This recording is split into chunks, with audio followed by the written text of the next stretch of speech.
ശരിക്കുള്ള ഭക്ഷണ സ്വാതന്ത്ര്യം ആസ്വദിക്കുകയാണ് ഞാൻ. കാരണം ഞാനുള്ളത് കേരളത്തിലാണ്, തിരുവനന്തപുരത്താണ്. രണ്ട് ബന്നുകൾക്കിടയിൽ പന്നിയും പോത്തിനെയും ഒരുമിച്ച് കഴിക്കുമ്പോൾ കിട്ടുന്നൊരു ഫീൽ ഉണ്ടല്ലോ, വേറെ ലെവലാണ്. ഗൈസ്, എൻ്റെ ഒരു കാർത്തിക് എന്നാണ്. ഞാൻ എല്ലാ മതങ്ങളെയും വിശ്വാസങ്ങളെയും റെസ്പെക്ട് ചെയ്യുന്ന ഒരാളാണ്. അതുപോലെ നല്ല ആഹാരത്തിന് ഒരിക്കലും ഡിസ്റെസ്പെക്ട് ചെയ്യാൻ ആഗ്രഹിക്കുന്നുമില്ല. ഈ ബോൾ പോലെ ആക്കുന്ന സംഭവം ബീഫ് മാരിനേറ്റ് ചെയ്തിട്ടുള്ള സംഭവമാണ് കേട്ടോ.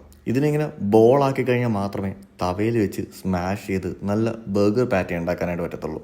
ചിക്കൻ്റെയും ബീഫിൻ്റെയും ഇത്തരത്തിലുള്ള ബോളുകൾ സ്മാഷ് ചെയ്യുന്നുണ്ട്. ഈ കാണുന്നത് പന്നിയാണ്. നമ്മുടെ ഇവിടുത്തെ ഹോട്ടൽ വേസ്റ്റ് കഴിക്കുന്ന പന്നിയല്ല, ജർമ്മനിൽ നല്ല കിടിലം ഫീഡ് കഴിക്കുന്ന പന്നിയുടെ ബേക്കണാണ് കേട്ടോ. അതായത് ഇമ്പോർട്ടഡ് പന്നിയുടെ ബേക്കൺ.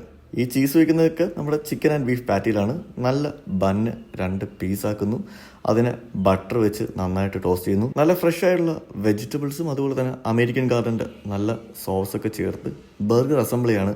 ചീസ് കൊണ്ട് കഴിഞ്ഞാൽ ബീഫ് പാറ്റിയിൽ നല്ല പോർക്കിൻ്റെ ബേക്കണാണ് ഈ ആഡ് ചെയ്യുന്നത് കേട്ടോ. സ്മോക്കീസ് ബേക്കനേറ്റർ എന്ന് പറയുന്ന ഈ ഒരു ബർഗറാണ് ശരിക്കും പന്നിയും പോത്തിനെയും ഒരുമിച്ച് നമുക്ക് കഴിക്കാൻ പറ്റുന്ന സ്മോക്കീസ് ഹാംബർഗറിൻ്റെ ബർഗർ കേട്ടോ. ഒരു കുഞ്ഞു ഫുഡ് ട്രക്കിൽ 3 ടൈപ്പ് ഓഫ് ബർഗേഴ്സ് വിളമ്പുന്ന ഒരു ബ്രാൻഡാണ് സ്മോക്കീസ് ഹാംബർഗർ. എനിക്ക് വളരെയധികം ഇഷ്ടപ്പെട്ട ഒരു ബർഗർ രുചി നിങ്ങൾക്ക് ഞാൻ റെക്കമെൻഡ് ചെയ്യാണ്. ഡാൻ ജേക്കബ് എന്ന ഈ ഒരു മനുഷ്യൻ്റെ ഈ ഒരു കുഞ്ഞു സംരംഭം വൈകുന്നേരം 5:30 തൊട്ട് രാത്രി 11:30 വരെ നമ്മുടെ ട്രിവാൻഡ്രം മുറിഞ്ഞപാലം കുമാരപുരം റോഡിൽ നികുഞ്ചൻ റിട്രീറ്റിന്റെ ഫ്രണ്ടിലുണ്ട് കേട്ടോ. ചൊവ്വാഴ്ച പോലും അവധിയാണ്. എൻ്റെ വീഡിയോ നിങ്ങൾക്ക് ഇഷ്ടപ്പെട്ടാൽ മാത്രം പേജ് മറക്കാതെ ഫോളോ ചെയ്യുക.